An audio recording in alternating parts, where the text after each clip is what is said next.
लेकर काउंटडाउन शुरू हो चुका है और 8 बजे यहाँ मतगणना शुरू होगी। हम जहाँ मौजूद हैं यहाँ पर देखिए सामने स्ट्रांग रूम दिख रहा होगा और बड़ी संख्या में जो सुरक्षा बल यहाँ पर तैनात है वो पहुंच गए हैं। मतगणना में जो कर्मचारी 76 कर्मचारी लगे हैं वो लगभग पहुंच गए हैं और 8 बजे से मतगणना शुरू हो जाएगी। मतगणना के लेकर के जो पोलिंग एजेंट हैं जो यहाँ पर मतगणना कराएंगे, जो उनके राजनीतिक पार्टियों के जो एजेंट हैं वो अब से थोड़ी देर में पहुंचना शुरू हो जाएंगे और 8 बजे से मतगणना शुरू होगी और 8 बजे सबसे पहले पोस्टल बैलेट की मतगणना होगी और उसके बाद फिर ईवीएम खोली जाएगी और लगभग 10 बजे से रुझान आने शुरू हो जाएंगे कि कौन आगे चल रहा है और लगभग 3 बजे तक ये उम्मीद की जा रही है कि मिल्कीपुर में विधायक कौन होगा ये स्पष्ट हो जाएगा।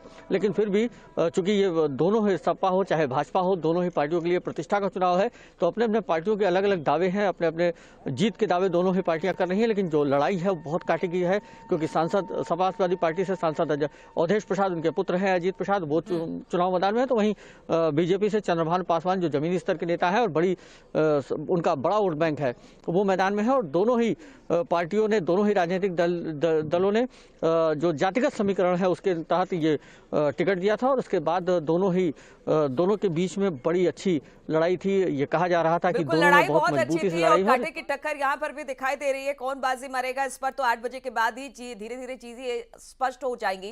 केबी से भी एक सवाल ले लेते हैं। केबी, जरा ये बताइए कि अब देखिए अब बहुत कम समय बचा है, फैसला हो जाएगा 10 बजे के बाद तो करीब करीब तस्वीर साफी होनी शुरू हो जाती है। हालांकि 30 राउंड है और इन 30 राउंड के बाद ही पूरी तरह से साफ होगा कि किसको कितने मत मिले हैं। लेकिन इस बार बम्पर वोटिंग क्या इशारा करती है?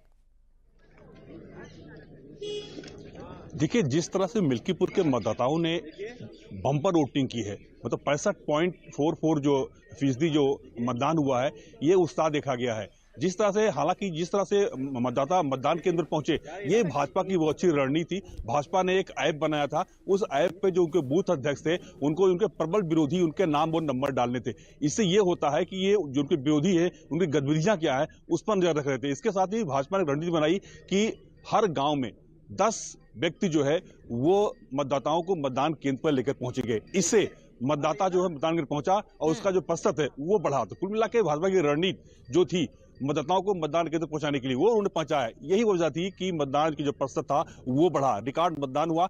और वहां के मिल्कीपुर की जनता चाह रही थी कि जिस तरह से सीएम योगी ने वादा भी किया था अपने जनसभा में कि जिस तरह से अयोध्या धाम का कायाकल्प हुआ है, जिस तरह से अयोध्या धाम का विकास हुआ है, उसी के तर्ज पर मिल्कीपुर का विकास करेंगे। वहां की जनता चाहती थी कि सत्ता पक्ष का ही विधायक हो, क्योंकि सत्ता पक्ष से विधायक होगा तभी विकास संभव है। ये सारे वादे भाजपा ने किए थे। हालांकि वादा सांसद अवधेश प्रसाद ने भी किया था, लेकिन इससे पहले भी वो 9 बार विधायक रह चुके हैं, काफी कद्दावर नेता हैं, मुलायम से करीबी रहे हैं। और जब वो अयोध्या के सांसद बने तो अखिलेश यादव उनको राजा भी कह दिया था और उनको अपने बगल बैठाया। तो कुल मिला के जिस तरह से रणनीति चाहे सपा की हो चाहे भाजपा की हो, कांटे की लड़ाई है, दोनों ने तैयारी कर कांटे की लड़ाई है। आप लोगों से लगातार बातचीत होती रहेगी, लेकिन आज का दिन बेहद खास है और सबसे बड़ी बात यह है कि आज दिल्ली के दंगल का भी फैसला होगा और मिल्कीपुर का जो उपचुनाव हो रहा है उस पर कौन